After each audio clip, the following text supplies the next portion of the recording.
Hello, everyone. My name is Paul Smith. I'm here with my colleague, Dr. Suzanne Levi-Sanchez. It's 14 September 2021. We have been having numerous discussions about the developments in Afghanistan, and we will continue those this evening. And I have asked Dr. Levi-Sanchez to sort of re-articulate or recapitulate some of the predictions that she has provided in these various interviews that have frankly impressed me very much, including the one where she predicted the fall of the Ghani government within days, when the consensus was that it would last for weeks and months. Then we will turn to the status of women in Afghanistan. There are a number of horror stories coming out of that country regarding the status of women and the failure to maintain the spirit of UN Security Council Resolution 1325, which has to do with women, peace, and security.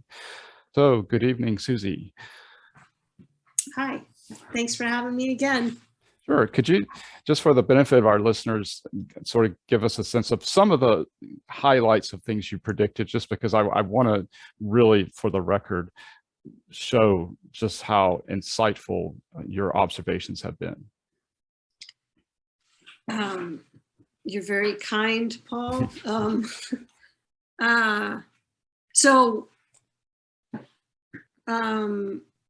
When the Taliban started taking the districts, I did say that I thought the current administration, the Ghani administration, Afghanistan, would fall within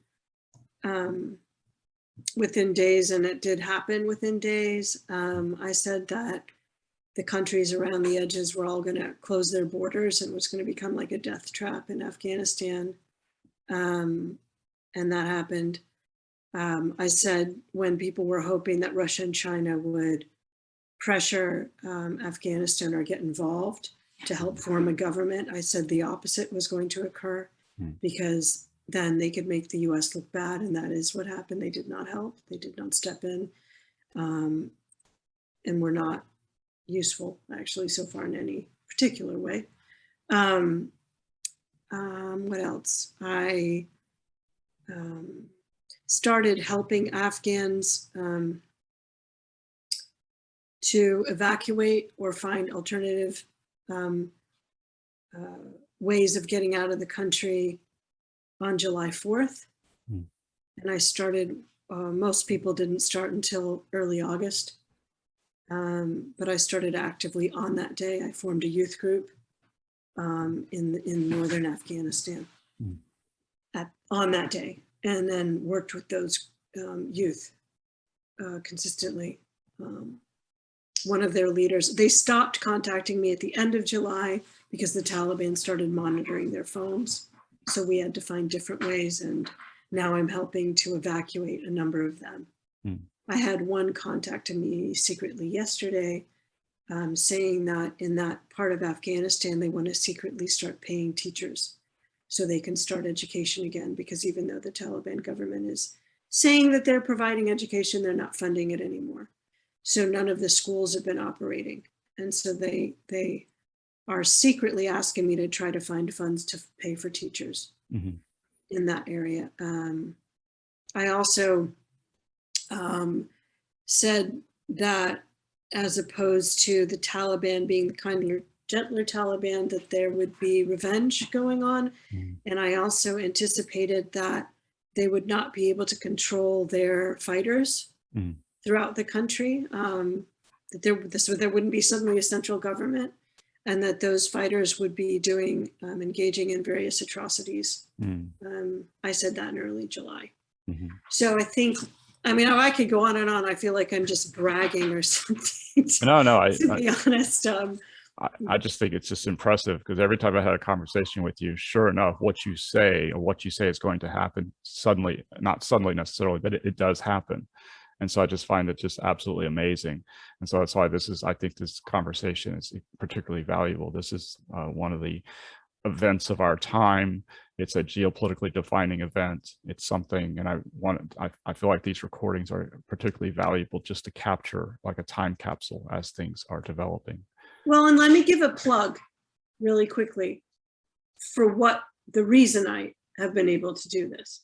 It's not because I'm psychic or I'm some kind of brilliant genius at all. What it is that in 1998, I started studying Afghanistan. And I started studying Iran and Central Asia, a little bit of Pakistan, and then slowly over time, I observed things. And still, I feel like I know very little. And then I spent 6 years on and off in the region. And a lot of those grants came from universities and Department of State and various funding streams that were supported for budding scholars in the region, and then scholars who are willing to commit time. A lot of those funding streams are going away, and the pool of scholars like me, particularly as we age, are getting smaller.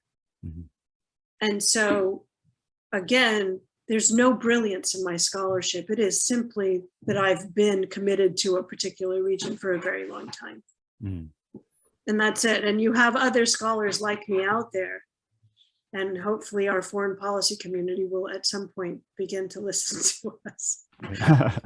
You know, but that may or may not happen. But I am putting a plug in for people realizing that investing in long-term studies of regions is important. That's a very important point. Could I turn just briefly to the status of women in Afghanistan? I think there's a general concern that women are not being treated well under the Taliban. Some of the progress that was made in the last 20 years is being lost. Is there any hope? Do you see any positive signs with regard to the status of women in Afghanistan? So in September 2020, Vanda Felbrow Brown, and I forget who the other scholar was, wrote a report about the status of women in Afghanistan.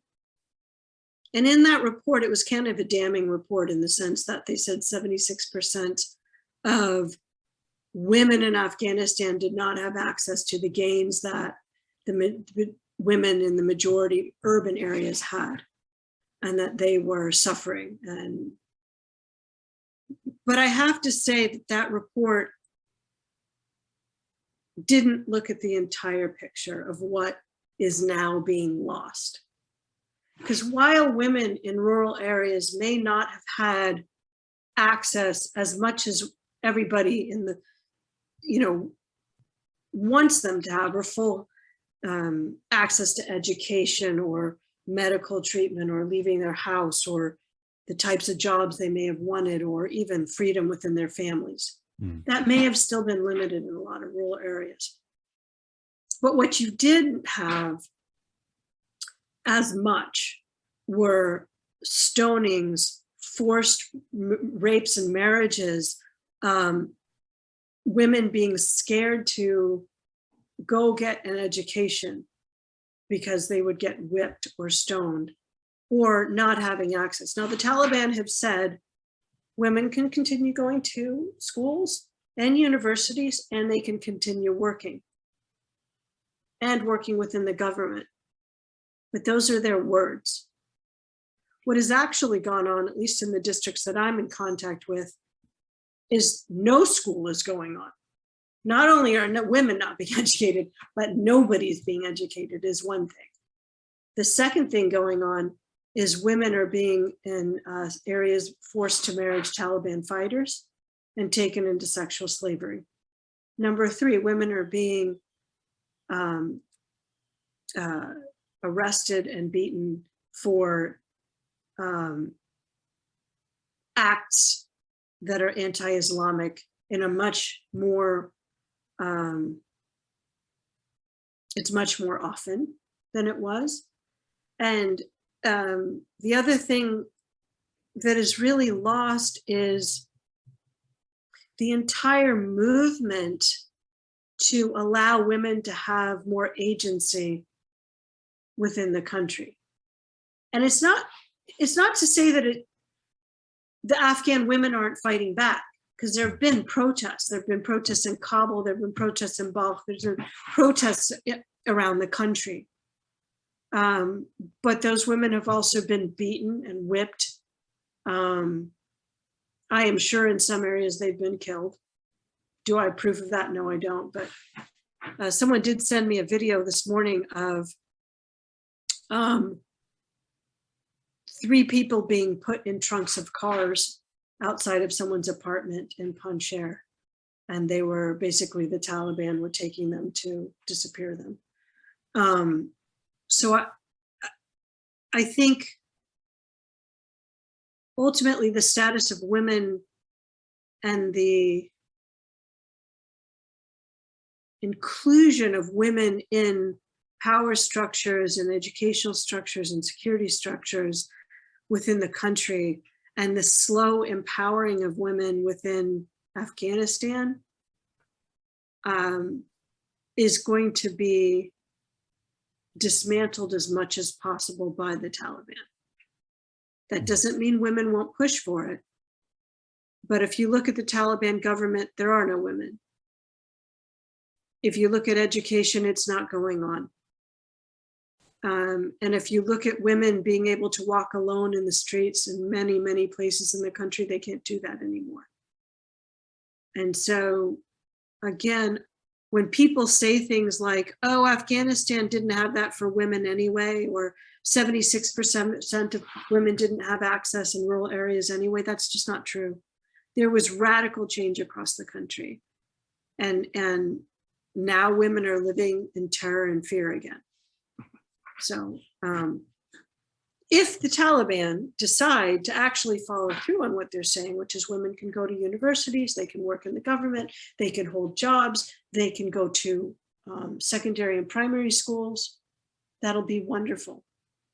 But obviously women are protesting in the street because of what they're not being able to do now. Okay. And I want to stress to the viewers that the views expressed in this video are those of our personal views only. They don't represent any other entity or employer, etc. So yes, on all the videos. Yeah, all the videos. I think we did forget to say that, but it's definitely, this is a conversation between Professor Paul Smith and Professor Suzanne Levi-Sanchez, and that's it. Can I add one more thing? Sure, sure. Okay, so in my upcoming book called Bridging State and Civil Society, Informal Organizations in Tajik Badakhshan, which is coming out in 2 months with University of Michigan Press, I have a chapter on female governance in Afghanistan, in which I talk about all the ways in which these informal groups of women have found ways to have agency and access to resources by sort of working together in these networks. I want to say that those networks are going to continue. They're just going to be more in secret. They're going to be scared, and they're going to be able to advance a lot less. And so my ultimate argument is in the book is that these informal governance organizations are what allow different groups to actually gain access to the state and begin to have a voice. But when they have to go more and more into hiding, and they became more and more under threat, the advances that they make become less. Okay. Does that make sense? It does, yes. And so that's the overarching structure in which they now have to work. And that's part of the reason why you're going to have a lot less gains, not just the Taliban oppression, but also the fact that they can't organize in the same way that they were. Okay. And just for the benefit of the viewer, just if you could just, your book title again. Is Bridging State and Civil Society, Informal Organizations in Tajik Afghan Badakhshan. Okay. And I have 8 case studies, 3 in Afghanistan, 3 in Tajikistan, and 2 international. Okay, excellent. That sounds like must read material, definitely. Okay, I think that'll sum it up for today. Thank you, Susie, very much. Thank you, Paul. All right, take care.